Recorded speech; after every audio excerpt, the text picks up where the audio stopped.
Honestly, you should do a podcast. I mean, I help produce by people's podcasts. If you want help, I can definitely put together something All for right. you and help people get part. I'm trying to build up a network, really, because that's what I'm All doing right.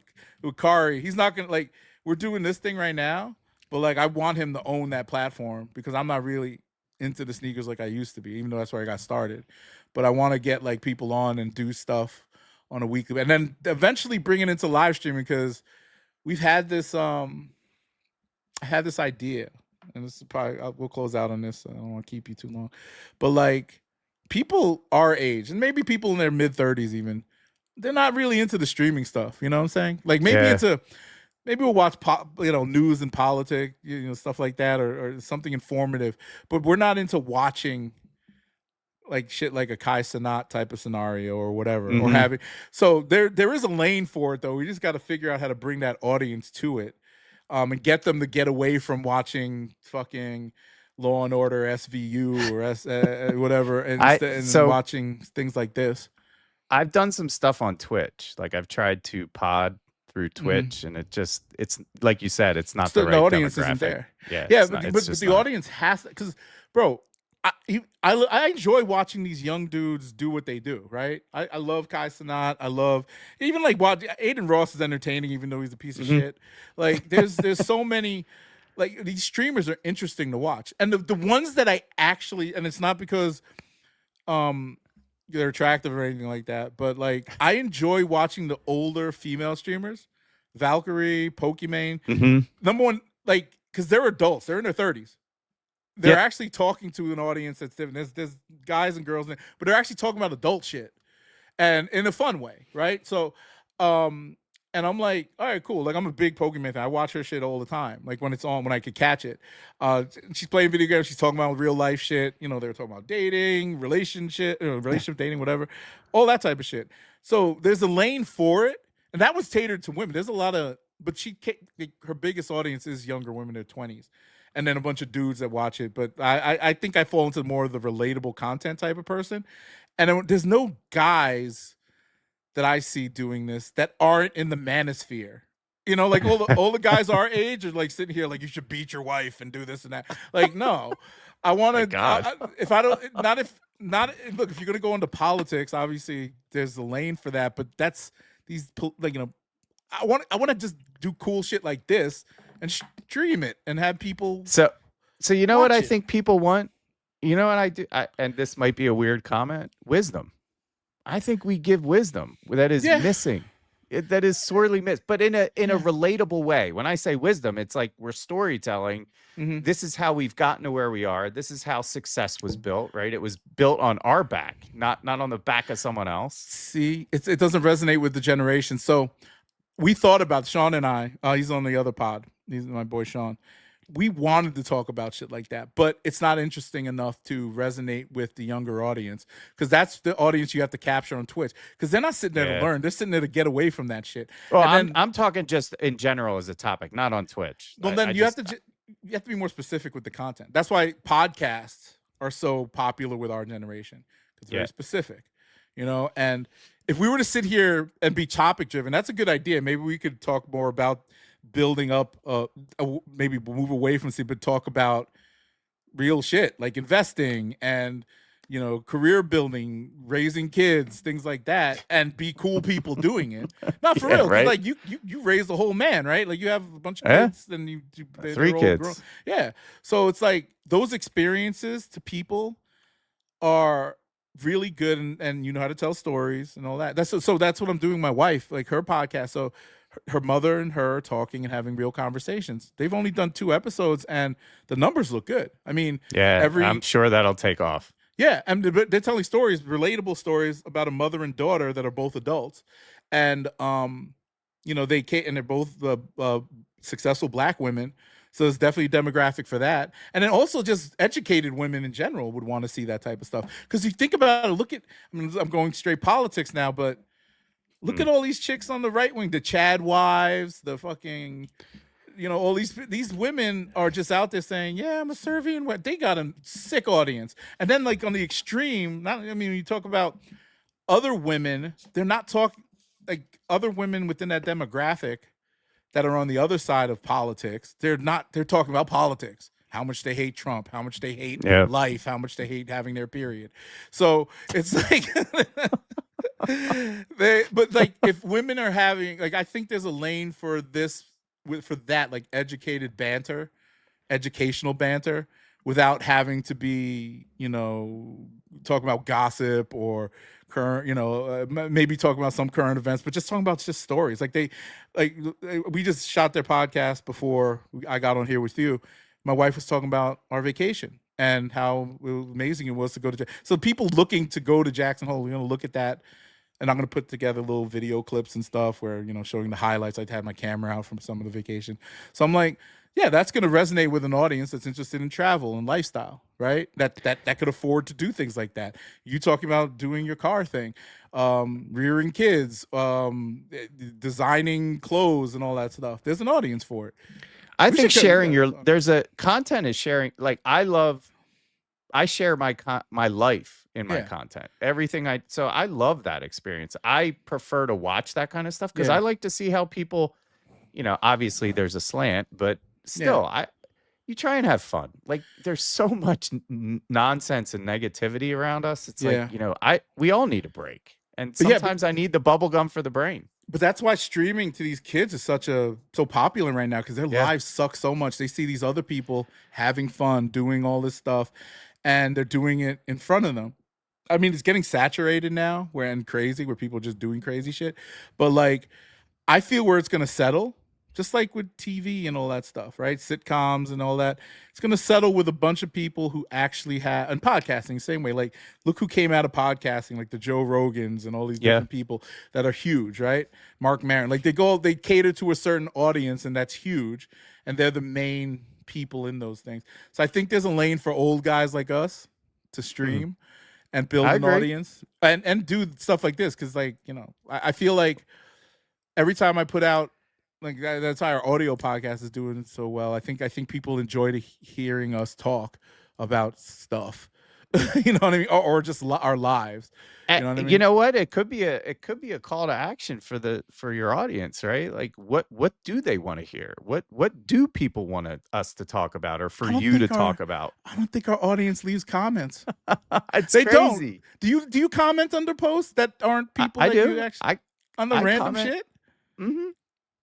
I'll be like, great topic, or I'd love to hear more about this. Yeah, you know why? Because I appreciate engagement on my content, so I try and behave in the way that I want viewers to behave with my content. I mean, I get tired of the emojis, right? Like everything doesn't have to be a fire emoji, and I'm guilty of it, right? Like, that's the audience. So many people. I noticed the audience. No, but like I do the same thing, and I'm sorry, I do this with you and everybody else that just friended me on. But the thing is, I did an analysis on this that actually hurts you, because when you build up such a highly engaged circle of people, the algorithms can read through that. And I noticed it on our stuff, because the minute, and this is early on, when I got into the whole sneaker community on TikTok, everybody's so like dope, and it's literally it was the same 5 or 6 people. Yeah, exactly. It was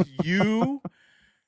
Well, all the people I kind of like talk to on a regular basis now, because I love, like, look, engagement. You got, and I'm thinking that you guys are actually watching my content, and like, I don't know how long you're watching it, or if you're even watching I always it at all. watch it to the end. Okay. Always. And I do that, try too, especially and do for my friends. Yeah. Like if I'm watching your stuff, I'll watch it to the end. And sometimes I've left comments on your Instagram, I think once or twice, but I'm not a commenter at all, unless it's something like, really cool. But like, if you're just sitting there randomly liking everything that your homeboy does, doesn't help them at all. Doesn't help any of us, because what it does is just say, okay, you're circle jerking each other, and it's the same 5 people doing the same circle jerk, and that's why your shit's always stuck at 200 views or whatever.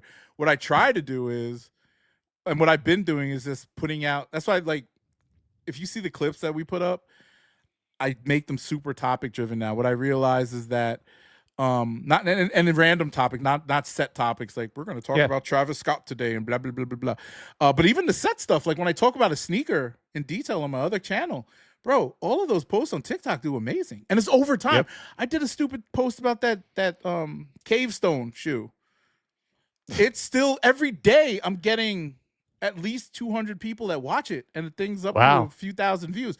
And that's on my regular thing. And then on our other channel, that shit, the LeBron thing that Kari came up with, that's going viral again because the new shoe's coming out and people are seeing this is one of the best posts for LeBron. And I'm seeing 1,000 views a day on it again. That's awesome. It's, we're getting followers on the channel too, but you have to, evergreen content is the way to go. So you have to figure, like, and this is my advice to you, when you're doing your sneaker stuff, if you're doing an unboxing, don't use so much flair and graphics. Yeah, I know you love the production value. Dude, let me tell you something. I love, it's like you're making a fucking TV show. It looks like it should be on MTV. But bro, you see how I do my YouTube videos? I do. Stick and the I shoe believe in front of the camera and just be like, yo, this is going to my foot today. I love it. You should look at that Angry Joe guy. You see that? I know Joe. Joe and we talk outside of TikTok. His name Angry Joe. I don't know what his name is. Yeah, it's Angry Joe. That's his TikTok name. Okay, he hates LeBron James, right? That guy, and he buys Jordans and stuff, and he does these stupid. And he's always so serious. I bought this shoe in 1982, and I love his content goes, man, because he's talking just like a regular motherfucker, and I like. But he did a lot of lives, so his big thing was going live, so that got him a lot. Oh, he did it early, right? Yeah, I know. Yeah, he's been on the platform for a while. I seen him before I was really on TikTok. Yeah, so he would be live almost every day. Yeah. So and just taking questions, and he'd have thousands of people in there, thousands. Yeah. But look in the content space, man. I know, and we've had that discussion, but I think that if you make a good enough video or also have a good enough personality just to say like, okay, I'm just going to do a simple, let me show you my shoe today, whatever. The extra production value can go somewhere if it doesn't. You were in that. I mean, I know it. I have fun with it. I do this because I enjoy it. And that's really, and I like the production quality of the video. So what do you use? What do you use? CapCut? I use CapCut, and I have a couple other editors that I sprinkle in there. So I wonder, I'm like, does he have like a is he making his own? I do it all from my phone. All from my phone. Shit. Yeah, I have everything from my phone. It's plugins, little plugins and stuff. I don't use my MacBook. I literally shoot everything on my phone, and I edit everything on my phone. So I don't do anything computer wise. I just use clipping editors. That's it. And it tells me my social score. And what I do is take the time to. So if they say this 30 seconds is good, I make it a minute and a half or 2 minutes, and try to find the beginning and the end that makes sense to get the conversation going. And once that engagement goes up, it's sky's the limit after that. Once you see people watching, you can put a 3-minute clip up. If 20% of that audience watches all the way through, it's going to go viral. Yeah, I think that's the big thing for me is my content's too long. So I need to make shorter form content. No. So all my stuff's over like 2 minutes. Well, but that's the thing. Is it engaging? Because sometimes I'll watch it because I'm interested in what you're doing, but I'm your friend.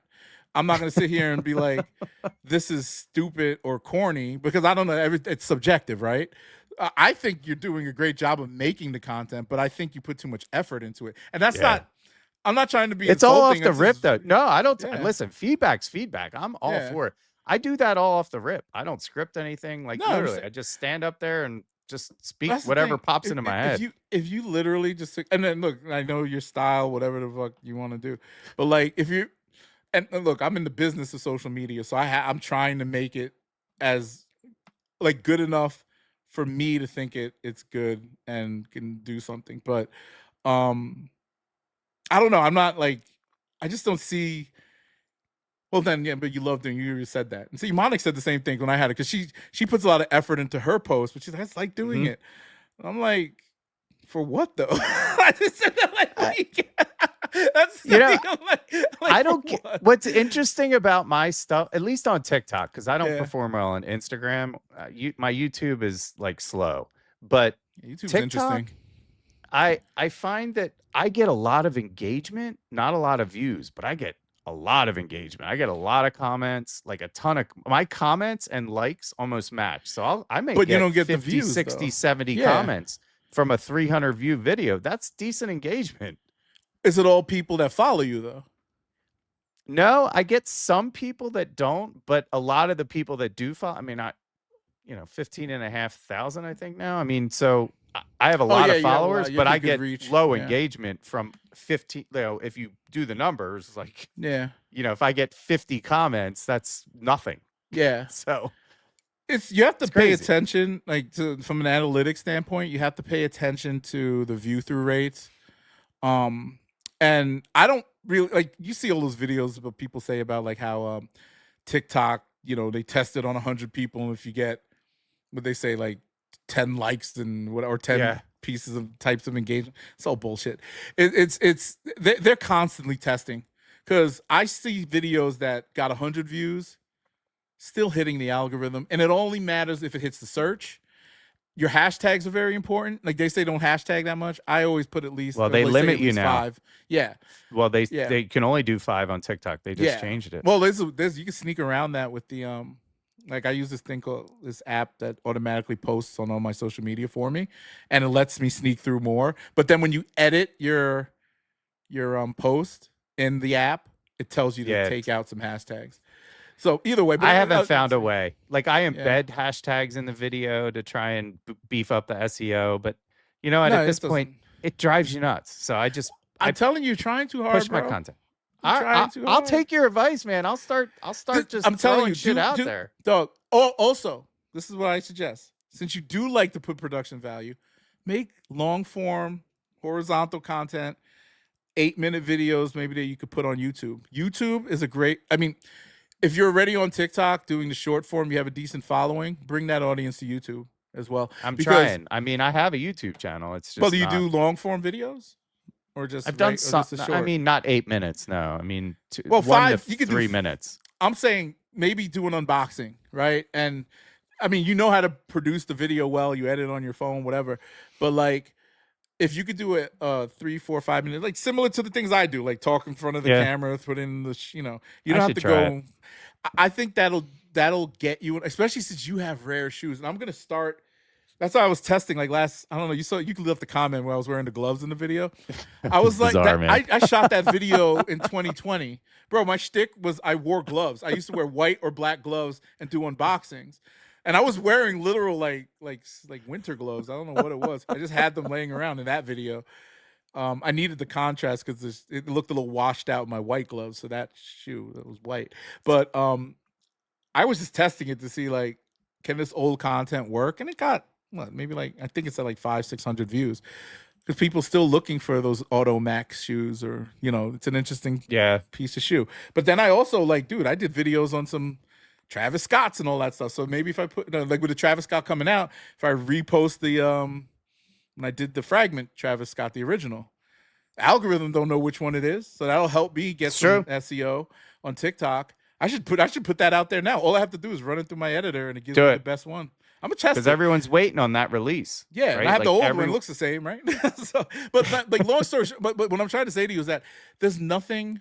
What you want to do is build and content or make content that resonates and brings people into your audience, that gets people to know you more so than how you're producing. And look, you're well spoken. You have all that stuff down. I think it is the fact that you use too many, and that's why they probably think it's AI, to be honest with you. I think that's what it is. The algorithm, these algorithms they like motherfuckers just picking up the phone and spinning on it. Like you say, I know. When you have all the graphics and smoke coming out of your head and all that shit, like people, whatever it is, like people, like the algorithms think it's AI probably, and they're not going to push it. Yeah, but it makes no sense because TikTok has an AI editor now. Like literally, you could do auto cut, and they have an AI clipper in it now that they just released. So how are they going to like assassinate themselves? Well, I think it's mainly for pushing those editors are mainly for pushing the integration between the platform and the way the content's made. So they want you to maybe native in TikTok. This is now it's native editor in TikTok, not CapCut. Oh yeah, but either way, because now you could attach a song to it from the platform. Yeah. You could attach like when you're doing it on your own, it brings more original content to the platform. But so there's two different. I've honestly not messed with the platform or CapCut as much. I do all of it based off of AI offline, but I'm taking literal, true to life, video, like what I'm gonna do with this right after the show. I'm gonna pick out 5 clips, start posting them throughout the next couple days. And as you saw, like if you see any of the clips that you're in on my channel on TikTok, a couple of them got 2,000 to 5,000 views. One of them's still going. Like they think you guys are talking about. I love it. The shit with Eddie last week when he was talking about those skate shoes. It's still moving. Like mind you, it can go viral any day now. It's like a slow roll. That LeBron shit that Kari did. It took 5 days for that. It hit a couple thousand views, then it slowed down, and then all of a sudden, one day, the third day, it hit 10,000. By the end of the day, 20,000, and then we gained within 2 days almost 150,000 views. Then it slowed down again, and now it's moving up again because LeBron's putting down the shoe, and people looking for LeBron shit. So. And the NBA's about to start up. So, like, all of these things, man, they move. I got something, when I was talking about those stupid mids, I didn't even, like, I did that on purpose to say, because people always talk about mids, and I was like, what, like, it's not blasphemy to say mids get good colorways. They do get good colorways, in my opinion. I got a ton of mids. Yeah. I'm in agreement. Were you in that video? Were you in that video about the mids? No, I don't think I was in it. Okay, but that thing got 60,000 views and it's still going. People are leaving comments on it. I'm like, what the? It's such a dumb topic. Because mids are controversial, right? Like, people, is it? I don't know. In the sneaker world, like, people don't like mids because the quality's just not as good. Yeah. Period. You do those lives all the time. Do you ever try to chop up clips? Do you do clips off of those? I don't. I'm lazy. Bro, do you download? You can download them, dog. I'll give you a login.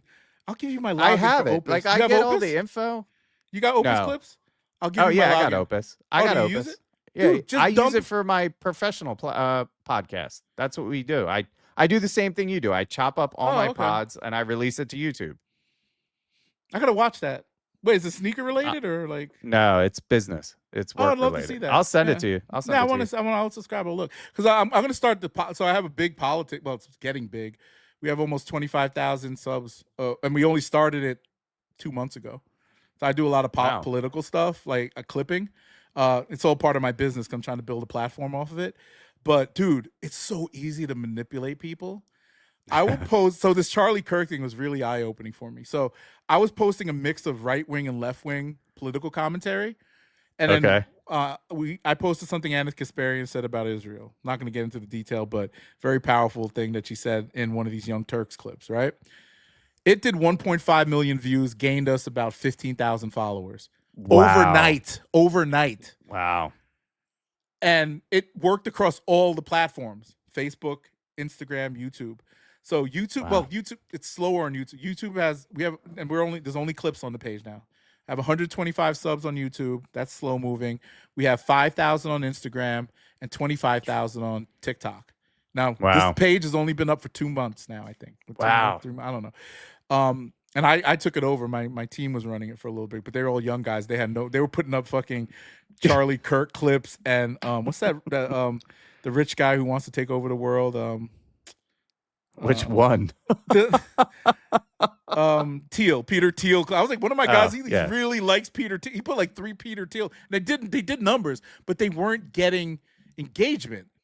And they weren't drawing an audience. And I'm like, what the hell's going on here? So I was gotta piss people off. You gotta say something that's gonna ignite gas. The things with algorithms is that so when I started posting more stuff that I like to watch.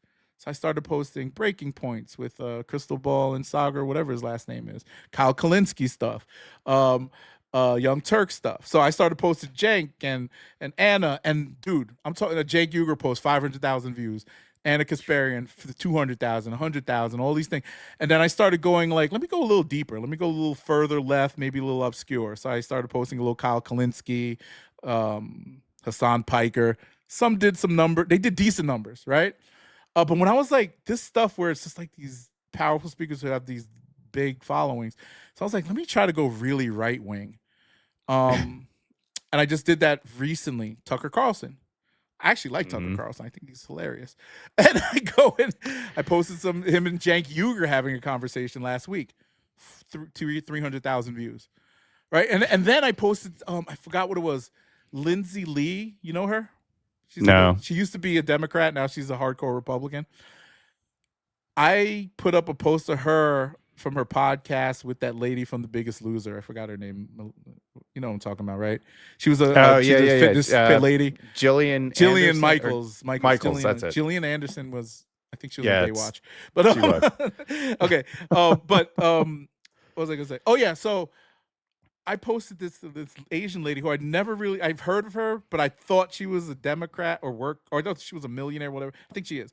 But like, yo, that shit went crazy over the weekend. Almost at 300,000 views. So I'm like, damn. And then everybody on there is like, go girl, blah, blah, right wingers. And I'm like, it's in between a post from Kyle Kalinske and Anna Kasparian. They don't care. Doug, I gained 1,000 subscribers from that one post. It's crazy. And then but you'll lose 1,000 if you post something on the left. This is the thing. The name of the page they might stay to argue with you. Well, this is the thing. I call the page Casual Politics. So it's just all clips of, I mean, it's not casual at all. It's very argumentative. It's like very debatable stuff. But I was just like, I got to get engagement. I'm not going to put up I'm not going to put up clips from The View or fucking Don Lemon or whoever fuck is, I don't even know who's like not that right wing, you know, and isn't that crazy. But the algorithms really control how these posts go out to an audience, and it's not the specific audience that you always want. So like, you're making sneaker content, and like I said, it doesn't have to be the like this yes, the audience, a sneaker audience like me or whoever will be like, oh, that's amazing, you did this cool thing, right? And you're talking to that audience, but that audience is microscopic compared to the casual audience that might just want to hear about Jordan 1 mids. Like, you know, for the first like 7 months on TikTok, I was only getting engagement from Mexico. That was my largest demographic, which was bizarre because I don't speak Spanish. So I didn't understand. When literally, that was the target. When I started YouTube, most of my traffic came from the Philippines. Yeah, it's I'm part Filipino, but I never. The kids loved it, dude. I had fans, like, dude. They were on Facebook and on YouTube, and when I have like 20,000 or 30,000 on Facebook. Damn. It's all dead engagement now. For some reason, like all these kids that I used to watch my videos, they lost their internet or something. I don't know. It's because of the Duarte or whatever. But they just stopped. Like one time, one of these big fans of mine said like, "Oh, I don't have internet like I used to, so I can't watch your videos anymore." Which was sad. So I lost a lot of fans. But but now the algorithms are totally different, bro. Like you really just have to cater to an audience that just wants to find a friend. Like they don't care what the content is. If they find you interesting, which you're an interesting person. I can't wait to sit down with you, and we're coming to Texas next year for sure. I'll make a special trip for you. But I like it. I wanna I think that you're one of you have a good personality and stuff like that. Then you should bring that out more, and just have straight like this type of conversation. Put the microphone up, film it with your phone. Put that shoe in the fucking shit and see how it goes. All right, we're gonna do a test. We're gonna experiment with that. Yeah, don't blow like 30 grand on equipment and shit until it works for you. I did it the opposite way. I blew all this money on equipment. I don't regret it at all. I'm using it, but like you have to understand. Like now, look, from a technology standpoint, authenticity and low production value goes a long way because it inspires more content creators because it's like, oh, I can do that too. And that's what they want. The more flashy it is, the more that they it's like, they'll probably scroll past it. I could never do that. Or you're paying somebody that. Yeah, or they think it's a commercial or it's like whatever, or it's corny. I get it. I get it. I know. It's just so weird. Like all that, I see people doing that, and I think, and like when I was telling, and next time I talked to Imani, because we were just texting, I wanted to get her on tonight for the show, but she's traveling. Oh, happy birthday, Imani. I forgot to say that earlier in the show. Right. Happy birthday. Yeah, but I'm gonna tell. I told her the same thing actually when we were on the thing. Like she does. and I think it's because she's from New York or whatever, and she does all the editing and stuff. I'm like, you just need to just sit there and talk to the people. I think her personality is great. You have all everything, but you're not really. Every time it does some crazy cut and then there's blood coming down the screen and the shoe pops up, like I'm like, what are we doing here? You know, and I'm just. I think she had one in some edit where there was like blood coming down the screen and the shoe popped out. I don't know, like, or something was coming on the screen, slime or whatever. I don't know what it was, but like. It's so like I use the word cheesy, but it also it could get engaging. It might not. I don't know how, but like if you look at the biggest content creators on these platforms, they're just in front of the camera. They're just talking in front of the camera. Yeah, that's right. Yeah, and on that note, we talked about a lot doubling up. We actually went a little extra than I thought I wanted to go. But thank you for coming in tonight and. No, man. Thanks for having me. I love being co-hosting. But we got to talk about doing like I think about. I'll start a little document, and maybe we could throw down some ideas because I do want to do a more adult podcast with a person closer to my age. Kari, I love him to death, but I think he's been actually doing like he's been carrying the sneaker podcast. That's why I can't do it by myself, and I think the audience would love him more than me, which I think most of the audience hates me. But you're crazy. I don't know about that. No, because dude, on my other podcast, I piss off a lot of people because of the stuff that I say. But it is what it is, and I think that I have my own audience anyway. Like there's people that watch my shit and DM me all the time about stuff. But I it's very unique. But when I get into the politics, but my sister and I are going to do this podcast. It's going to be fun. Like she's super like. She lives in Atlanta, but she's super liberal mom, kind of believes everything she sees on CNN. And I'm like, I kind of like joke around and say, there's some good things about Trump here and there. And then I'll say, but I'm being realistic. Like, I just kind of look at it like that. I wouldn't know the guy's an idiot, but hope that doesn't put me in jail. But like, I kind of can see things for what they are and have certain views, But what we're going to do with that page, since it's all clips, we're going to critique all the popular clips as they come out. So I'm going to keep posting my clips. On the podcast, we're going to talk about the topics that they're talking about in the clips, make our own content from that and post it. I already have monetization on that page. They just don't let me monetize the clips that I'm using because they're other people's clips, but I can monetize my own content. So if any of that goes viral, because I built up this platform and audience, there we go. And then eventually I could phase that whole thing out and just keep posting original content. And that's like it. That was a good hook. I might just start like we do have a fashion page, but it hasn't taken off that well. Anytime you want to spar about politics, I love sparring about politics. Well, I mean, I think we're aligned, but also, I don't want you to lose your job. No, dude, it's serious. I thought about it because I didn't make bad comments about the Charlie Kirk thing. I just kind of said, look, just practice what you preach, and that's what happened, whatever. And I heard people were getting fired for saying shit like that. And I'm like, that's crazy. Yeah, I mean, I guess you can't share an opinion anymore as long as it. I don't know. I mean, the whole Jimmy Kimmel thing. I mean, you're Jesse Waters was on Fox talking about we have to go out there and kill all the liberals. And you're not talking about a balanced system here. There's no logic in this. This is just fear mongering, and this is aggressive tactics to shut down the embarrassment that's going on in the government right now. But see, so the whole Jimmy Kimmel thing is a great example of how people using their wallet. But where the fuck were you when people were losing? Like 100,000 black women lost their jobs last month. Yep. Over this, no, you don't hear that. Like no one's up in arms. A millionaire loses his job for a day, and everybody's canceling Hulu.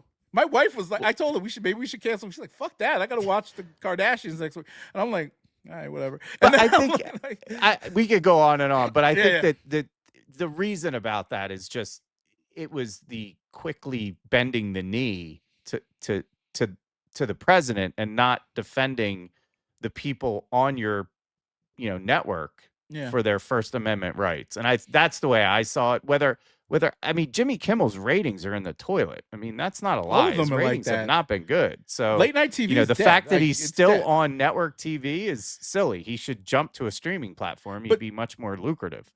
Well, yes, but also the fact, I mean, they get this money up front.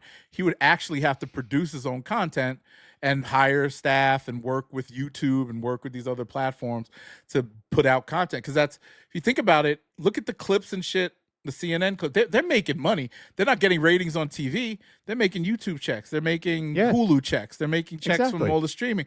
And the personalities just aren't resonating like they used to. That's why, like, Fox is genius for making Fox Nation. Fox Nation is mainly, like, it's a channel, yes, but also most of the content comes out on streaming and clips. They have like people who grew up on Tommy Lahren and all these idiots. Like Jesse Waters goes crazy on like you watch any Fox thing that has Jesse Waters on YouTube, bro, tens of millions of views. Yeah, it's insane to me. And this is where you can really start to hone in on the plan. Right. This has been well planned, well orchestrated, well thought out as far as how to influence and how to use influence in a political spectrum. I mean, you could go all the way back.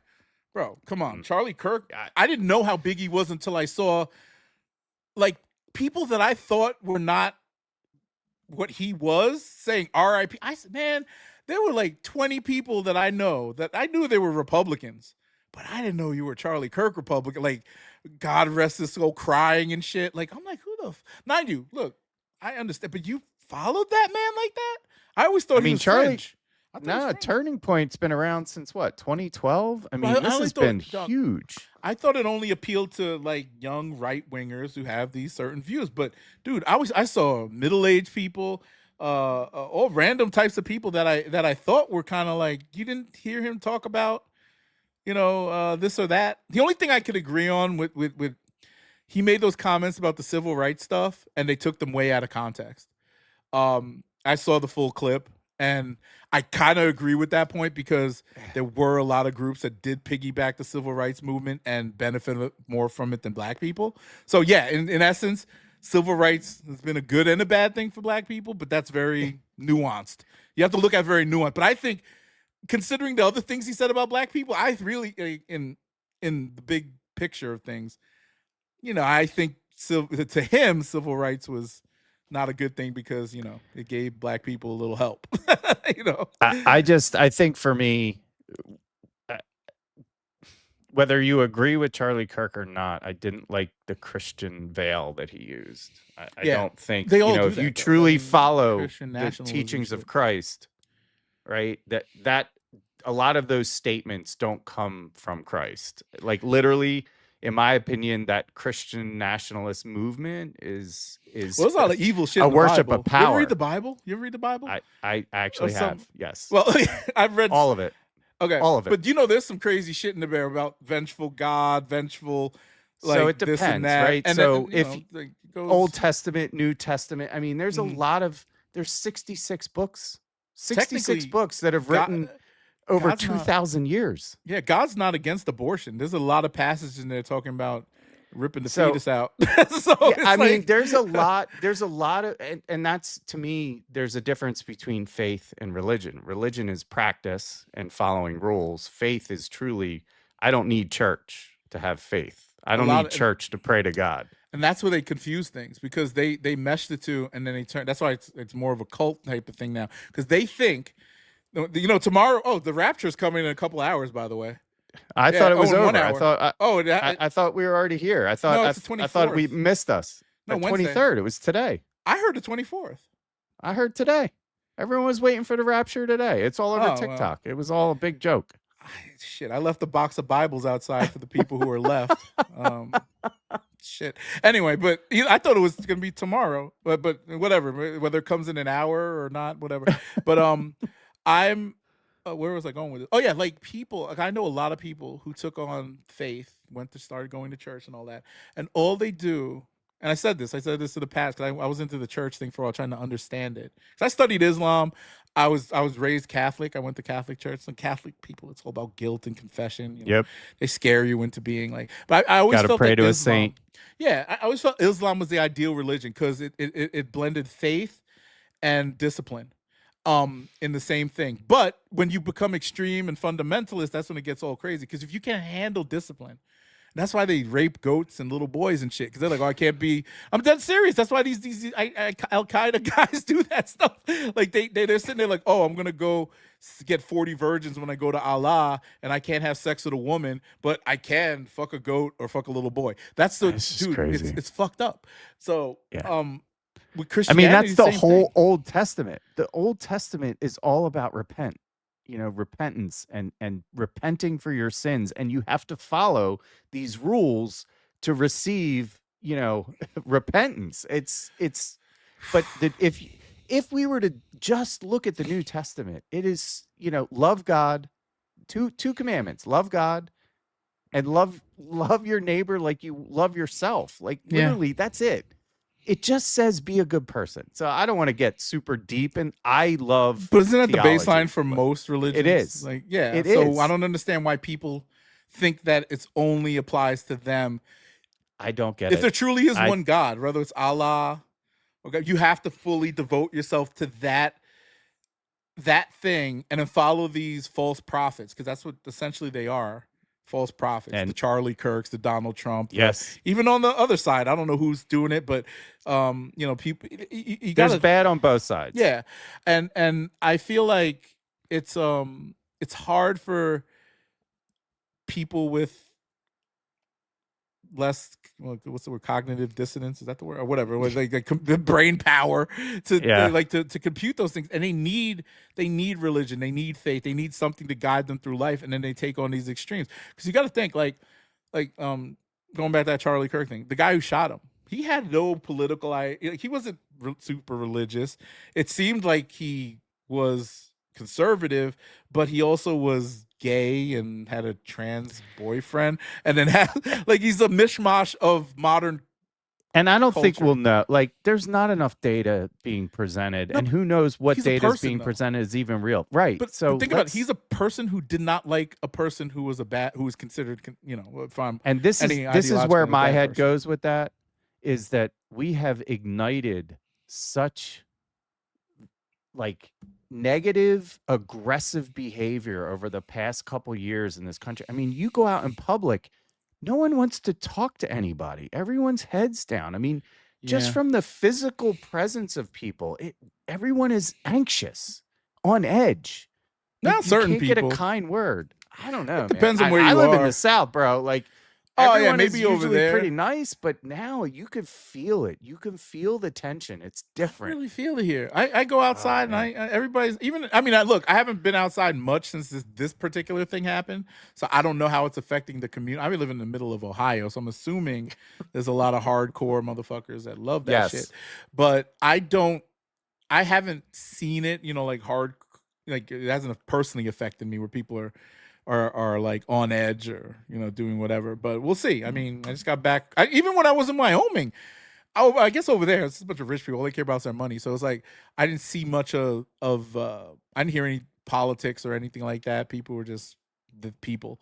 But I guess I don't know. Maybe I'm just oblivious to it.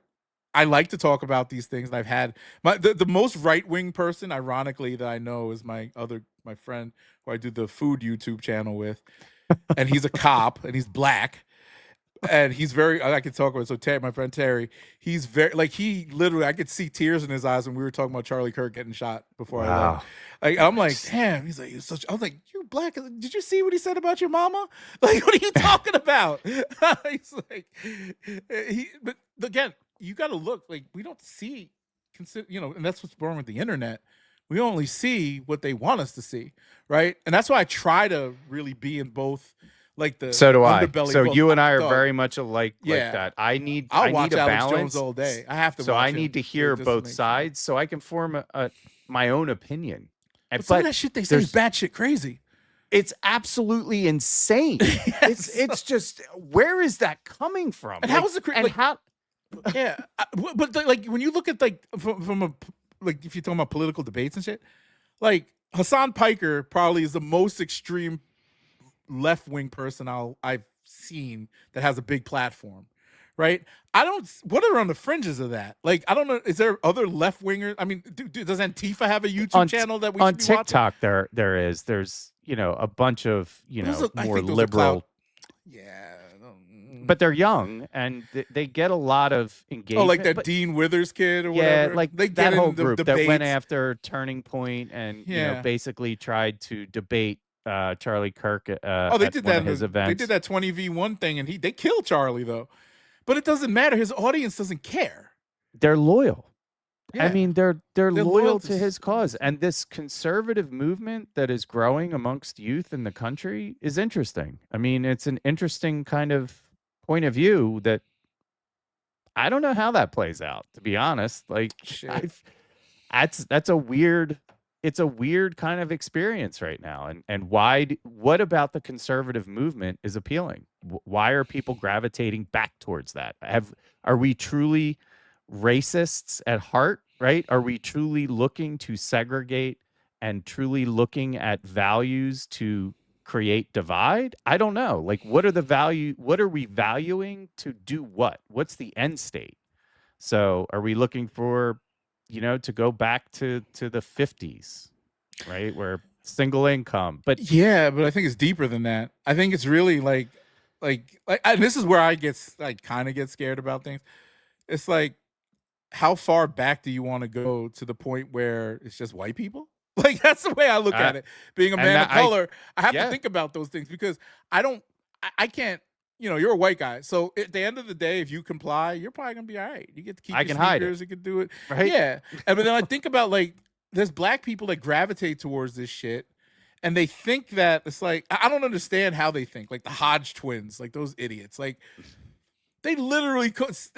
You said you want to be part. Have you ever seen that video where they were trying? They asked the guy about being part of that white commune out in what was it? Your video froze. Oh no. Oh, you okay? No, you were just standing still. I was just sitting there listening. No, but they asked to be part of that white, and they got clowned for it because the guy said no, you're not coming to our white. They're like, we're 40% white, whatever. I'm like, are you serious? Or like even Candace Owens, like. Do you understand? White people only listen to you to validate their racism.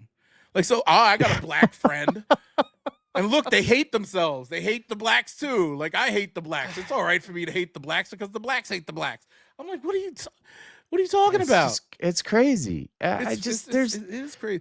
I think when there's ever an imbalance, right? Like if you swing the pendulum too far to the right or too far to the left, it can't exist. It can't exist on its own. It needs balance. You need both sides. The ultra left wing, I see that as the Antifas of the world, the anarchists of the world, right?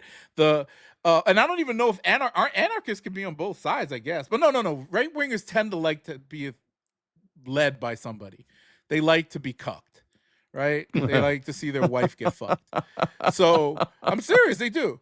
Right wing. No, I get it. Yeah, they like that shit. So if an Antifa and I guess true anarchists that don't want any law and order or whatever, I guess you could consider them more left wing because that's just like, I don't know what an anarchist does, but anything extreme, right? Anything to the extreme is not good. Is that considered left? The anarchists, are they? I don't know. I think that's a whole separate category. That's a whole okay. So like Antifa, like let's say the Antifa thing, which isn't really it's not a political movement. It's an ideology, anti-fascism. Like, but they'll go to illegal and whatever means to they don't have an ideology particularly that fits. They might not be for transgenders or abortions or equality. They just don't want fascists running anything. You know what I'm saying? That's why they're called Antifa. I can't say I blame them. I mean, I don't really want to be run by a fascist who are either. These people? Like, they wear masks. They do all this stuff. It's like, it's weird. I don't know enough about Antifa to say that it fits my ideology or not. I'm not scared of them, obviously, because they kind of like are against the same people. So that hopefully, they fight the good cause when it comes up. But like, if it does come to the point of like a civil war, how is that going to split? Like, our armed forces are so diverse. If you think about it, like, are you going to fight for the side that says, "Oh, we want to have a bunch of white supremacists ruling," and then you have like Muslims and black people and Hispanics in the army? Are they going to split off? Are generals going to split off and think like it's going to be crazy? And they're all. I over really the place. hope it's. I know. It's all over. Like. And the irony of what you're talking about you know why Charlie Kirk defended the Second Amendment? Do you know He what his talking shit. defense was? No. So Oh, I'm it sorry. was The basically guns. The to guns. Yeah. with the guns, Second Yeah. Amendment. Protect the First It- Amendment, right? Like, no, it was to overthrow a tyrannical government. So oh, okay. literally, that's why it was one of his big statements, which a lot of people don't listen through, right? Like just like you said, we pull sound clips out to spin a narrative, but Yeah. it's just, so what do you do? Like you're talking about, like if we end up in some sort of civil war, that's just I mean, I don't see it happening. I see pockets of it happening. Like I really do think if Trump invaded Chicago, that would be a very bad day for a lot of people, right? Chicago just has grit, different than a lot of places. So shit, go to O Block with that shit, Trump. We'll see what happens. National Guard at that bitch. There ain't no bulletproof vest is gonna stop whatever the fuck they got out there. I know. So it's these are uncharted waters, man. But you could also look at it as going back to Nixon. Like he got impeached for the stuff that Trump's doing with the DOJ. Like legit, that was Watergate, controlling the DOJ. But nobody has enough backbone now, even the Democrats, to fight that. Especially now that they're, blowing people's heads off that speak up, or to different point. And I'm not trying to get conspiracy about the Charlie Kirk thing. I bet you the right wing did it, right? Yeah. Well, immortalize let me tell you him and martyr him. I always thought Charlie Kirk was not the best human being. And I saw, based off of clips I saw, and then when I started seeing him, I seen the college debates, and I think those are bullshit too. Like, come on, if you and I got up there and debated a bunch of kids, we'd probably win. But you got to think about how his ideology about Israel changed.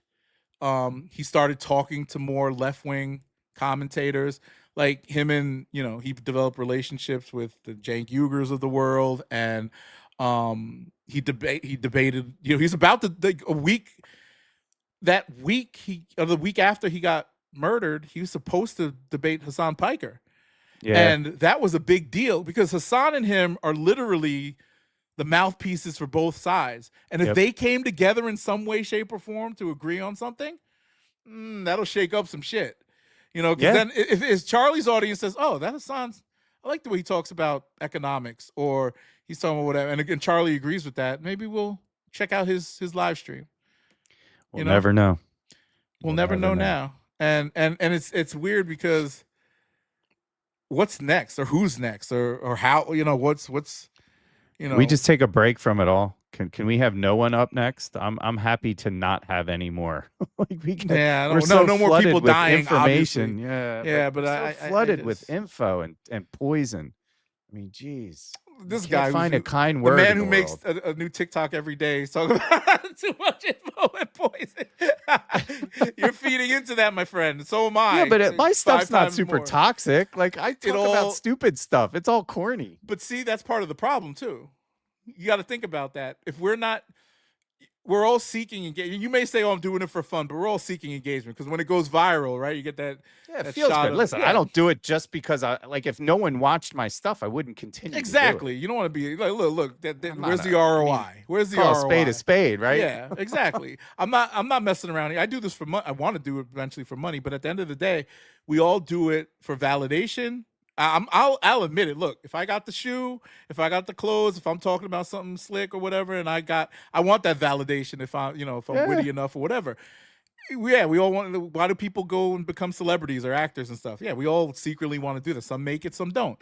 But at the end of the day, I mean, we're all part of the problem for real, because now everybody can do the same thing, and some of them aren't good actors. You may say, "Yeah, I'm good, I'm just doing stupid stuff or whatever," but we're still on the same platform that houses Charlie Kirk and Alex Jones and all these nut jobs that are talking all these conspiracy theories. If it was all about that, if it was all about staying true to just your art, then you just build a platform outside of this somehow or whatever. But we have to share these spaces with these people and compete for an audience, for share of voice. And once you get that share of voice, you got to figure out what you want to do, to good or bad. I don't try to be inflammatory. I used to be, very contrarian about things, to the point where I would argue against, I'd not be right and just fight that point to death, just like all these guys do, right? you have to stick to. But I can admit when I'm wrong now. I just don't care. I'm just saying like, oh shit, I fucked up. My bad. I didn't, especially with like the shoe stuff. Like I don't know nothing about this shit for real. Yeah, I don't care. No one knows everything. Yeah, and that's the thing. Like mistakes are. You only grow in the hard spaces. So you pause through friction. Yeah. So you know what I mean? You could use that statement any which way you want. No, right? I get what you're saying. Yeah, but that's through living, and now we're so, bro. Like, I saw this. This is give you an example of where we're at. I saw, Andrew Tate on Piers Morgan, and I don't understand what Piers Morgan's doing nowadays. Andrew Tate was arguing about the white replacement stuff, saying his white babies don't have a chance because of all this liberal shit. And I'm like, motherfucker, you are half black. Your kids are basically, you had like babies with a bunch of white women, but your kids are still black. Like you are half black. You and your brother, and you're talking about your white babies? Are you serious? I don't get the whole reverse racism thing. I don't understand. I just don't think it's a thing. I think being white, I feel like I'm at an advantage. Like I get, you know what one thing I don't get, and we had to talk about this on me and Sean on my last podcast. We talked about culture, and I don't know if you'll take offense to this. I don't think there is such thing as white culture, meaning that, especially because white culture doesn't really exist. It probably only exists in America. But what is white culture exactly? That's a great question. Because great question. You come from somewhere. You're like, whether you're an immigrant or you may be third, fourth generation, but say you're German, right? You know what your culture is back in Germany. You should know at least. But I can say there's a black culture because look, slavery took us out of our native. Like not me. I guess I'm descendant of slaves somewhere, but took us out of our native homeland, put us in a place that we didn't know about. Once that second generation, third generation, all of that African shit is out the door. We don't know the language. They don't know the language. They don't know the culture. They don't know the food. They don't know the drink. They don't know anything. So this, we were arguing about, is it manufactured? And I thought that's kind of weird. Like every culture adapts to their environment. So black culture is unique in that sense that it adapted to what they had to deal with, which was slavery, right? They took like things like eating chitlins or eating grits and all this. They had to take the scraps of the food that their master would give them and make these they literally made it taste good to the point where shit down south now white people love chitlins and grits and shit like that. That was the scraps before. Now they fuck with it because black people fucking add them herbs and spices and made it taste good. So and then like music, rock and roll, soul music, country music, rap. Yeah. All of it came from black people. And this is, dude, I got in an argument with some lady. Okay, so I said something, like in one of the clips I made for the podcast, I said something about braided hair. Like, like, this is exact. I said, like, one day, like, if there's going to be white girls wearing braids and dreadlocks and shit like that. And then 100 years, 50 years from now, I don't know when it's going to happen. They're going to take credit for it. That's just the way it goes with the white culture thing. Like, oh, they only know Kylie Jenner for wearing braids. So yes, it's our thing. I remember, but again, and a woman commented, oh, so what if I wear braids? That's appreciating the culture. And then she caveats it with, anyway, Vikings were the first ones to wear braids. I was like, bitch, please. And then I said Africans, I counted it by saying Africans and Egyptians did it first because they have the hair for it, blah, blah, blah, blah, blah, blah, blah. And this is what I'm talking about. And then somebody came at me with the same argument again about and I was like, why do you always have to say that a white person did it first to justify your statement, even though you know you're wrong? And that's where the whole, that's where cultural appropriation comes in, because you don't know enough to even, you can only know enough to say that, oh, I think this way because a white person had to do it because all the white people are doing it, right? And that's what bothers me. And then when you think about Elvis and rock and roll, they think that man invented rock and roll and all this other stuff. He didn't. But he didn't, right? Little Richard used to write songs to this man. Chubby was the other guy. And he wasn't the first one to do the pelvis, right? Elvis wasn't the original pelvis. Watch all. Look. Don't you get it? But I'm not saying that Elvis wasn't a great musician or a great talent or anything like that, but the fact that the king of rock and roll, the man who he didn't even write his own fucking music. A bunch of black dudes But wrote his music. but he was the muse, right? So he Yeah. had the influence, and he was influenced Mhm. by black culture.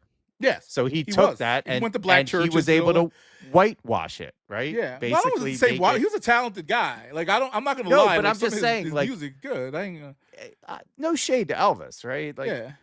but on the flip side of it, if you go back to your statement, like, what's white culture? Flip it. How much has black culture influenced the American way we culture is black dress, the culture. way yes. So It I is would black say the culture. I mean, yeah. trend has always come from the streets. Yeah. And those streets are not predominantly white.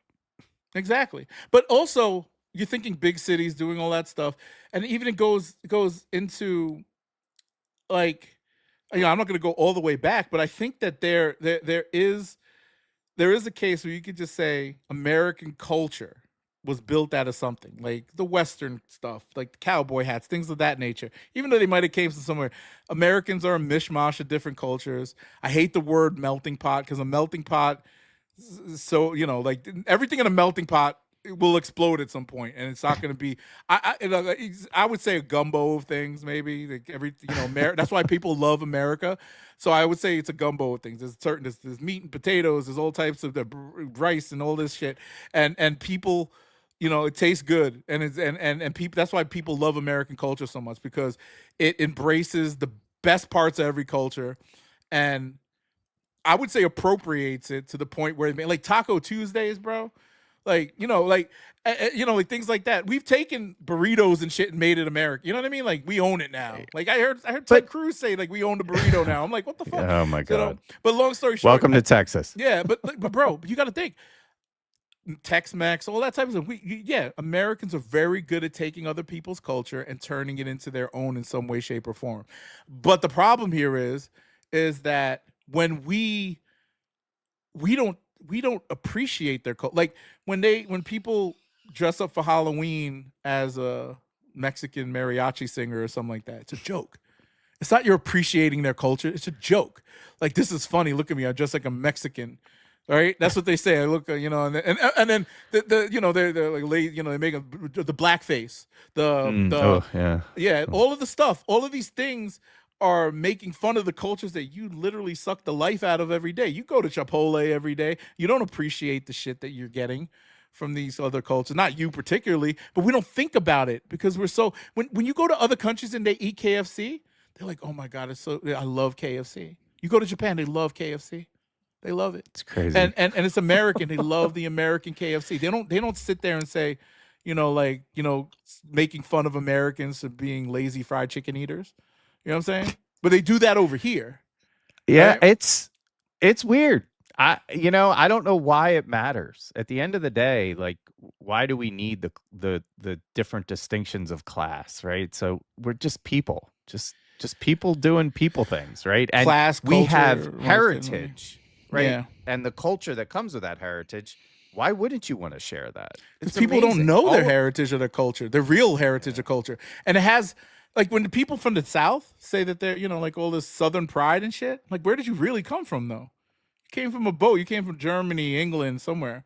And you don't have any pride in that? You only know this?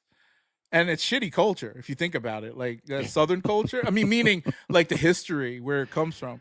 Yeah. But there's a lot of good things that come out of the South, obviously. But where did it exactly come from? Like, all of it comes from, it's on the backs of someone else. So American Chinese food. Come on, General Tso's chicken don't exist, but they love dude. They like that shit in China. They have American. You watch Chinese that spots. documentary? I saw some documentary. I don't know. It was wild. They have American Chinese spots now where they just do General Tso's, chicken and broccoli, things like that. A lot, and look, it's adaptations of what they do. But again, we think that, that could be truly American. Maybe, I don't know, but there's no definition for what's American. I don't think, I think there's nothing, or we're not there yet. Maybe where people can actually just say, like, okay, maybe. Where we can actually appreciate where everything came from. That's what I mean. In some ways you do. Some people do, some people don't, because we're so privileged that we have everything. Bro, there's not many countries where you can get Jamaican food, Hell Filipino yeah. food, everything within some kind of all within like radius. a 2-block radius. Exactly. Right? Like, in some place, if you live in any major, even in Dayton, dude, there's a Filipino spot, a Jamaican spot. I live in Dayton, which is a decent sized city, but like, dude, we have all of that shit here. White people eating it, black people eating it, and people and they don't understand how good we really got it. You have variety and options, but then like you look at the person that made it and you think that they're a piece of shit. Like, fuck you, I'm eat your food. That's all you're good for is making like beef patties and shit for me, or some fucking adobo chicken. I started my career in cooking, so Yeah. I was a chef for a lot of years. So I love cooking, but either way, man, I could, like I said, go on. I gotta have you on the politics podcast. My sister don't work out. You might have to co-host that joint. Yeah, I'll jump on it. I love chopping it up, so I'm happy to jump in anytime you need anything in any of the spaces you got, man. Nah, I mean, I like that because, like, man, I wish I could show you some of the clips. My sister went on our podcast and she was going crazy. She's like, "Don't post that. I don't want the people." She's on the school board in her city, Gwinnett County. So she was. I think we're talking about what everyone else is thinking, right? These are just. We're not making judgmental statements. We're sitting here having an intelligent discussion around logic and illogical behavior and unbalanced kind of points of view. And no matter which side you're on, you should always be looking to see and validating the information. Like, you can't believe everything that's pushed in front of you. Exactly. And what happened? I mean, now, everything's so out in the open, but like, if I can see, some of the, this might have, maybe you learned something from me, because I did a deep dive into Charlie Kirk before he got killed. And I started to not appreciate what he said, but kind of understand where he's coming from. And this is what I do understand about white people. Damn right, if the power structure is built around you and being the supreme being for at least the last 600 years in this country, why wouldn't you want to hold on to that power structure? It doesn't make sense for you not to. So I understand what's going on, but I also don't think you have to put your foot on the neck of everybody else to get there, understanding that your dumbass messed up by saying, hey, everybody who's going to follow this ideology, don't go to school, don't be smart, don't do anything. They don't. These conservatives are anti-education. Yeah, because it's control. I know, can control. But does not, dude. This country's, even, yes, it's majority white, but there's a lot of smart white people don't think like the dummy and the redneck, or you know what a redneck actually. I just found out what a redneck actually was, or is. It's not a bad thing. It's like when it's your shirt. Like, no, the coal miners used to wear when they were doing some kind of, and black and white people. It's in West Virginia. I saw some video documentary on it. It was crazy. I was like, damn. So redneck's not really bad. The whole connotation of it being a dumb Southerner, it just evolved into that. But whatever. It's just working in the field, right? Yeah, wearing a shirt, or a coal in the field, mine or getting something a redneck. like that. Yep. Yeah. No.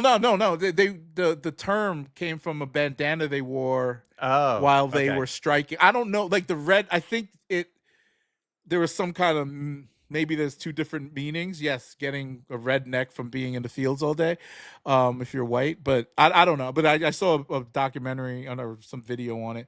Anyway, but like that whole the dynamic of white supremacy, I totally understand, because if this is a predominantly black country and I saw demographics shifting, I would try to maintain as much power as I can. But there's a way to do it without, literally fucking up everything. Which they're trying to do right now. I don't know. I see. You can't stop evolution. You can't stop. You can't stop it. So why not figure out a way to be in a better relationship with it than as opposed to trying to like create genocide or a single race or a master race? It just doesn't make sense. But and you don't have, you could pontificate, ponder, whatever you want to call it, on this until next time, because we've been talking for 3 hours now. I know. I'm gonna cut it. I'm starving. If the race war comes, you can come live with me, man. Well, I can. I'll hide you. I'm just saying, like, would you? What side? I ask my white friends that all the time. Like, would not that you would sell out your colored friend or whatever the word is. I would Like, not. but, neither Honestly, would I. Like I but wouldn't. It's just not how I'm wired. I've never been that way. This is so no, but cliche, would but you I fight was on? raised not to Would see. you Yes, I would you fight would on the fight behalf of the right thing to do. the right thing to Like do? the Yeah, right thing to do. I mean, obviously, I would have to do that. I would be forced to because I have no other choice. But I always wonder. You know, my best friend, he's like, and he jokes with me and said, "Nah, shit, I'm putting on that, I'm putting on that MAGA hat." And he jokes, but I'm like, his I wife's can't do Mexican it. too, so I I'm like, can't. how's that gonna work? I mean, we all have a price. Everyone Yeah. has a price. You know, you hold my family hostage. You take away all my ability to earn an income. I mean, yes, everyone will bend the knee at some point, but Yeah. that is not my go-to. I will fight that as long as I can, just because I have a different ideology based on a set of morals that, you know, really see the good in people and try and Yeah. be a good person and put good stuff into the universe and not be a The drain on vibes. It's society. all about vibes, bro. And that's the way we live now. Vibes, and people, like the good or the bad, and some people think the bad is the good. It's just weird. But at least there's not. I don't. I'm not gonna say there's a. I think most people think like you, but when faced with those tough decisions, you were the first white person to answer that so quickly. So I think it's real sincere that you answered. No, because some people just didn't. You said nope. I'm fighting on the right. Yeah. Yeah, I mean, look, and that's There's nothing to think about. Yeah, For me, that's me. Yeah, That's just who I am. There's nothing for me to think about. And I'm out in the community. Mhm. Like I'm out there. Like I put myself out there. I give a lot of stuff. Like I do a lot of stuff in the community because I want to enrich the community. I don't get Yeah. paid for this. It's important to me to give back to the places I live. It's Yeah. very important to me. And I think if you're not doing that, you don't have a opinion in certain things, in my opinion. Like you just don't get to speak on certain things because you're not engaged with all the people that are living in the spaces that you're occupying. You know what's crazy? My cop friend who's super right wing says the same thing. And that's why, not to say, and he thinks like he's totally like Trump and religion and all that stuff. But I think, like if that quote unquote race war or whatever comes around, I think he'd probably be on the right side too. I don't think he'd be, you know what I mean? But he's black, he has to be. So, but I'm thinking in my head, like, no, you have to fight for what's right, even though like, and a lot of his ideology is religion based. So he likes the fact that they're against abortion. So he'll slide, the white supremacy shit doesn't bother him. He works at a bunch, like when you're surrounded by this stuff daily, especially in like police. The whole abortion thing is crazy to me. And I know we keep trying to wrap up, but think about it. But think about it. It's like if women can't receive the care they need to save their life, it's not a good thing. It's just not. I'm not talking about birth control. Dude, when you're a fanatic or a fundamentalist about these things, and take everything so literally, nuance is thrown out the window, and you will put your life on the line to get to your salvation. And that's why I said, look, when especially when Charlie got shot, he believed in these things. He died a noble death to fighting for what he believed in. Now, mind you, yeah, it might have been from some wacko that just wanted to kill him because he don't like X, Y, or Z, but this is part of the environment that you fostered, right? Same with the people. Like if you with the abortion stuff, like if God forbid, one of these people's child does get raped and stuff. But like a lot of them are just hypocrites because you see the things that they do. One of those legislators and some legislators in one state, he had a bunch of abortions. Yeah.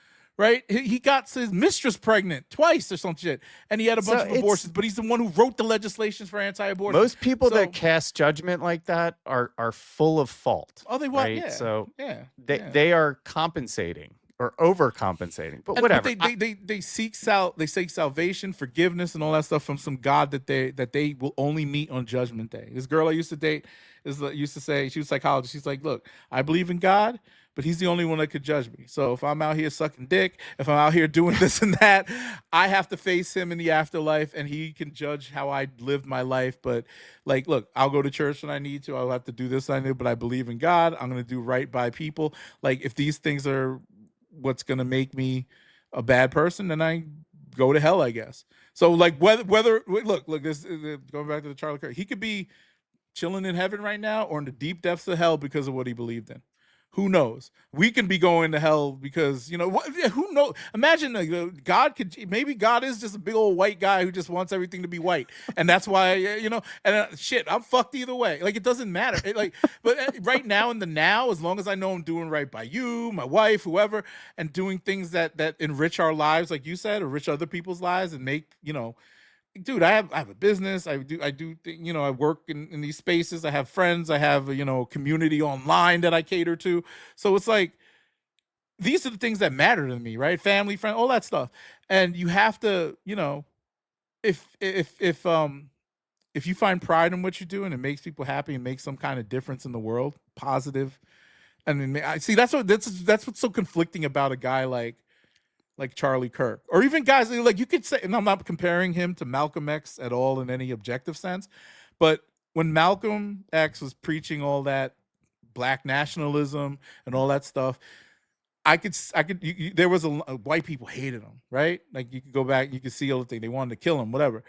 Charlie Kirk, same thing. Like he said all this crazy shit about black people and all this other crap, and like people evolve, and as they get into these different places and spaces and start getting exposed to things, you can see their evolution. And I think sincerely that Charlie Kirk was on that evolution. Like he was starting to not necessarily be a liberal person overnight, but kind of be a real moderate to an extent. Moderate in the sense of like, hey, I see what's wrong with America. I still want to make sure my white babies are protected, but I think everybody should have equal pay. I think that maybe we should have more, less extreme, more gun laws. He was talking this type of shit, like saying there should be some kind of more moderate gun laws, not moderate, meaning, more, what I'm saying? I do. I do. I think there's a lot to unpack with Charlie Kirk still. No, but I don't. I'm not. But see, it doesn't validate. It doesn't validate what he said and what he believes.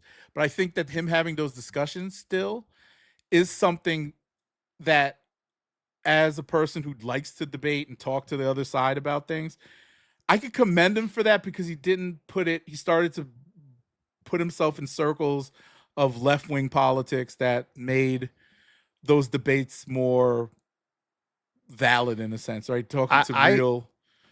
I listened to a rabbi talk about Charlie Kirk and compared him to Abraham because he sat under a tent and spoke the unpopular thing. You could also say that Charlie Kirk was very Christ-like because he was a rebel, right? He spoke the unpopular thing. That being said, but what does that mean? That doesn't mean the unpopular thing was back then was being nice to people, handing out bread. So it has to. You have to come at it from love, right? Pure love to touch a heart, to open a mind. And is that what are we influencing people to follow an ideology that doesn't follow true scripture? Or are we influencing people to be better, to build better people, to put better things into the community? That's where I don't know Charlie Kirk's motive, right? I that's where I kind of like, okay. Mm-hmm. I get it, but I think, and this is part of the reason I to this day I still dislike him. He used inflammatory speech to get there. And then when you look at the logical stuff that he used to talk about with some of the better debaters or other people or on news programs, it resonates a little bit more with people who understand nuance. But I think nobody understands nuance anymore. And it's weird because I've seen, as much as, and I don't know, I have to review this stuff. Like I'm looking, and I think this is why, Charlemagne the God, right? Mm-hmm. He hasn't really spoken about this much, and he talks about everything. And I'm thinking that he's a little bit on the fence, and the same, look, I'm speaking openly because he has such a big platform. I think he's in the same space as me. Like some of the stuff that Charlie, I believe in Second Amendment in a sense. Like I do want some kind of gun control, whatever. But also, when you're talking about, when you have an understanding of the world that's a little bit deep, like I said, look, this whole country is built on white supremacy. I'll be damned if the white man ever lets go of that power, regardless of what Drew says or not. Like, yeah, I know, right? it doesn't I matter. wish. Yeah, your brothers in skin tone are not exactly on the same page as you, right? But I can understand what Charlie, but the way he articulated that stuff when he debated some of these kids on those campuses and said some things, he's a pretty slick guy. And he always said, hey, let's have that conversation. Let's talk after the show. I want to talk to you. And I think that's what turns people. Like, oh shit, he just didn't, like when Ben Shapiro does that shit, he's like, I got you fucking idiot. And Ben Shapiro just word salad and he just spits out bullshit. Same as Charlie Kirk. No one wants to be belittled. Exactly. But Charlie Kirk had a unique way of bridging, saying, hey, I don't agree with you. Your point was stupid, whether you wanted to debate or I wanted to debate, but he was willing to say, hey, come meet me later. We'll talk. So there's a great quote by Lincoln that says, I don't like that man. I need to get to know him better. Like literally, that's kind of quote. Like that mentality, right? So I don't like you. I need to get to know you better so I can make a better decision whether I truly don't like you or I'm just reacting. So I think what you're describing is just that, right? Like, let me get to know you better. Let me take the time to actually understand your point of view. I'm not going to agree, but I'm not going to sit here and make you wrong to make me more right. You're either right or you're wrong. You can't be more right or more wrong. Yeah. And I feel that, like I said, with the evolution part, I don't know where he would have evolved to because he didn't live, right? So I'm not saying sincerely that I believe he would change and be less white supremacist. I don't think that. Look at the way his wife was talking. Fire and death, and then she forgives the murderer. I'm like, what the fuck? It doesn't make any sense. It doesn't. I'm like, we're gonna get everybody, but you don't blame the killer. You blame everybody else, right? Except for the person who. And you're vengeful. You say no. I forget. God said forgive. So the conspiracy that they're trying to make up is that a left-wing organization had this person kill him, right? So forgive them too. Like, what is the difference? I know. I mean, forgive whoever killed him. But look, that's a whole other discussion. If you're truly a person of faith, that's what you do. Yeah, that's what you do, and that's one of the hardest disciplines to ever keep true. Is to truly forgive. Yeah, is to truly forgive the people that have wronged you and pray for them. Yeah, I do. I forgive, but don't forget. That's my big thing. I'm not gonna say. I think Ghostface said that. He said on that song with Amy Winehouse. It's a good song. Yeah. But he said that is a dope song. I haven't thought about that in a minute. Yeah. He said that's one of my favorite lines because I like, oh, my wife cheated. I mean, I forgive you, but I'm not. We're gonna get divorced. I ain't gonna trust you easily, right? So, but you have to also think about, like, people, whether I had with friends in business and all that stuff. I've done business with friends and I had to fire one of my friends. He was working for me. I fired him. He got mad at me for firing him. I'm like, bro, I can't do that. But I did I not pay you? Like, why are you mad because I fired you? I still don't understand it. Like, I'm giving you, what am I supposed to keep giving you money and being unhappy with the productivity? It's loyalty. Loyalty. No, I'm loyal to you as a friend. You're supposed to be loyal. I'm supposed to keep it. True. If I was paying you for this podcast and we ran out of money, I'm just saying. Are you not going to be friends with me because I'm not paying you no more? No, but I don't disagree with you. I'm just saying people catch feelings about that stuff all the time. What's the loyalty? Loyalty to my direct deposit? Like, I don't understand. It's just loyal. It's irrational behavior. So my background, since I've been in business, is I have a weird title, right? I'm an organizational relationship and systems coach. So I organize people and get them to learn how to communicate. Yeah. That's literally, I build people systems, human systems that connect, that create culture, that look for opportunities to help, build each other. But in corporate America, do you know I am like the most hated person in corporate America. Like a no DEI one likes person. the squishy stuff. But I don't do DEI. No, I'm just saying you like a person who, right? But I actually look at optimization and flow and teach people how to, from concept to cash, deliver without killing themselves. It's a good thing. That's what I'm really good at. And my superiors at the company that I work with don't want me doing that. Yeah, I'm in this. It's a waste of time. Dude, from a management perspective, like, man, I'm not going to, somebody at my job listens to this shit. But either way, Like, I understand how to, like what you just said, do that and make teams run efficiently. I did it at 2 different companies, and they were all, well, 1, 2, both got sold or went public. And just being myself, because you have like leadership, organization, process, all of that stuff has to be understood, but it all comes with like dealing with personalities and people and understanding, like, I keep saying nuance, but nuance about the different workflows in different I came from a tech company, from a marketing company, I worked at McDonald's, whatever. You have to understand how each different work pockets of these things, from the fry cook to the cashier. But what's not complicated, you brought this up earlier. If you give people pride, or if people have pride in what they're doing, that's a game changer.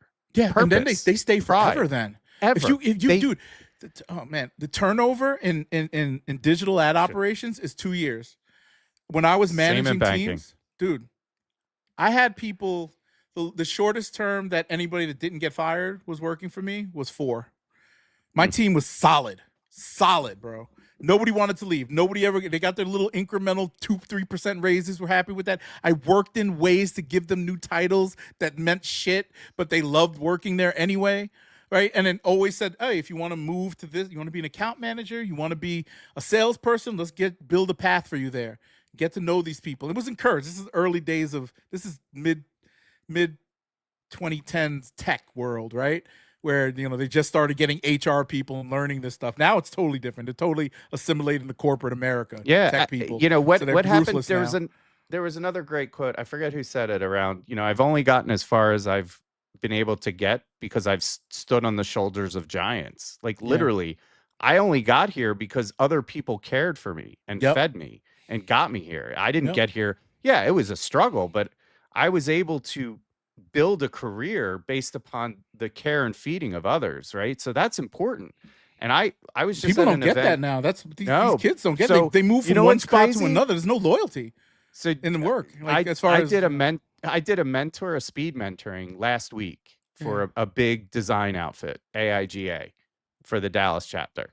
So literally, I can't believe how many people signed up for this, and I can't believe how incredible the conversations were, and how many people connected with me after those conversations. This is just volunteer work, right? But everybody was asking similar questions. There's something in the market. There's stuff out there, especially amongst the 18 to 25, 26-year-old kind of demographic. It's scary times for them. Wow. Yeah, no, man. It's and they're looking for wisdom. They're looking for knowledge. They're looking for a way to relate. Is that what makes people like the Charlie Kirks of the world or the Hassan Pike? They look for these guys that they think they have it figured out, in a sense. I guess. I don't know. But it's about politics. I can't figure out. How do you figure out the world around? We grew up not talking about politics. Your politics were like, okay. Yeah, that's for your parents, right? That's behind closed doors. When you found now your it's ideology, all out there. you got into politics, but you were taught, everything. But now it's like, it's like people's world is, I think, because social media, there is a lane to make money off of it. And we saw that with the Tommy Larens and the Charlie Kirks and the Hassan Pikers of the world. Like, it's funny. I think about Hassan because I watched him when he was on Young Turks. He's making more money than his mentor, who put him on, who's argued. Cenk Uygur should arguably be in a better financial space than Hassan Piker, but he's not, which is crazy. And I have my criticism of Cenk sometimes because but he's at least principled and sincere to an extent. But at the end of the day, like, these younger guys have these more extreme views around everything, and meaning when it comes to politics, And I think Hassan went off in that thing, and like a Charlie Kirk went off in that thing, or Tommy Laren, or Candace Owens. Whenever she's going to be a Democrat by next year, maybe, I don't know. Or leftist. Y'all can keep her. You can keep her. Y'all can keep her. You know what's funny about her? What I enjoy about her is that she does have, and I don't know how I agree with some things that she says when it centers around empowerment, especially when it comes to black. But she hasn't really been on that tip for a while. Now she's just all conspiracies. Like, it's been crazy. To me, she's just rage bait. I mean, that's all she is. But she's just going overboard, and I think it appeals to a certain audience, but it also, it's like, obviously the left doesn't trust you or never trusted you at this point because the way you flipped, but it's just more or less like your own side kind of looks at you weird now because you're saying all this crazy shit against Trump, but you love every surrogate that worked with him, but then you're Right. against Israel, and then it's like, it's weird how these, like, how is all these Trump people like so big on Israel? And then from a religious standpoint, I get it because the rapture that was supposed to happen today or yesterday, or in 15 minutes or whatever, is is based Listen, around, I am of the chosen. Oh, shit, you're alive right now. Well, you have a couple more hours if it's tomorrow or today. I have 15 more minutes because I'm in Ohio. Has it happened? Where is it? Dubai yet or something? Is everybody dead in Dubai yet? I'm telling you, it didn't happen. Didn't happen anywhere. No I one haven't watched the news. today. I didn't see no. The alert would come up on my phone. I think so. I think if people just started getting beamed up into the sky or, cast down into the ground, I think, we would hear. You never know these days. Maybe that's not newsworthy. As long as it's going to be on TikTok. I'm going to stay up a little longer and see if any posts go up on TikTok. People getting beamed up. They got to get the moment. I know, right?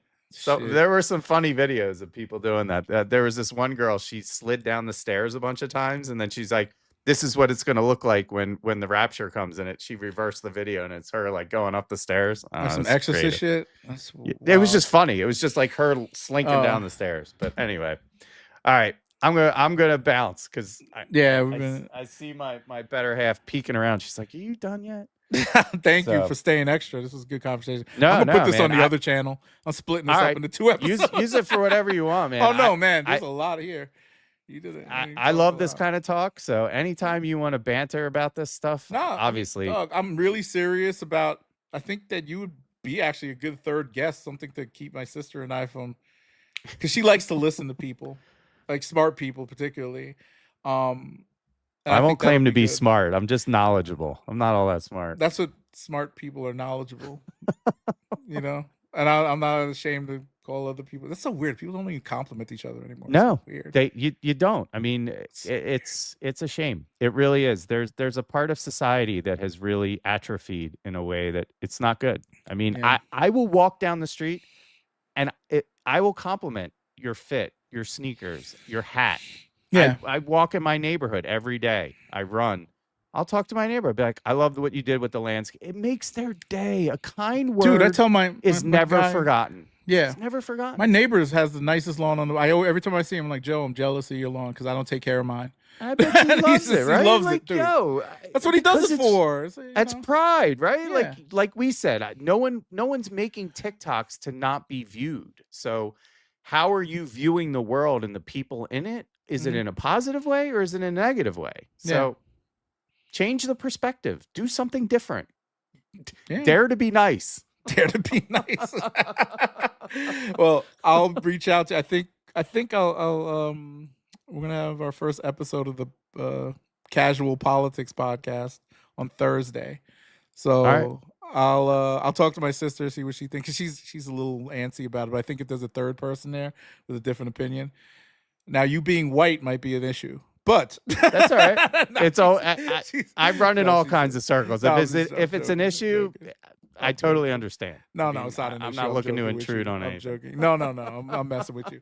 But now I'll hit you up. I'll send an invite. But I think we should be ready to go with that on Thursday. And this has been another 12 Hub sneaker and regular podcast. Even though we're having a regular tomorrow, this 3.5 hours that there's a good hour and a half we didn't talk about any sneaker or any sneakers or anything like that. So but it was still good conversation. True. I love you, man. Thank you for coming through. Absolutely. Thanks for go take care of your wife. Man. Take care of those sneakers and everything. I'll see you soon, brother. All right, brother. I'd be good. Good chat. All right, man. Peace, bro. Later. Bye.